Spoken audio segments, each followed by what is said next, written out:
Welcome, in front of me is a HOMTOM HT16 and today I'll show you how to boot the device into safe mode.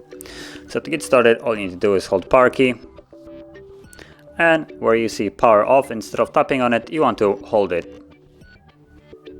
It will change to reboot ? Tap on OK.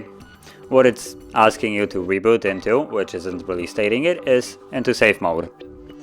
So once it's back up, we should see a safe mode watermark on the bottom left corner, so let's wait for that to happen.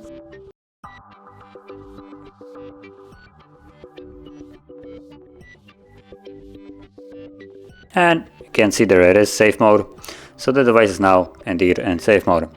And if you want to leave this mode, hold power key again, and this time select reboot, confirm it, and once the device is back up, it will be back in the normal mode.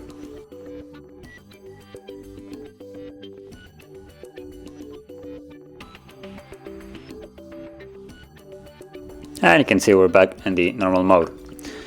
So if you found this very helpful, don't forget to like, subscribe, and thanks for watching.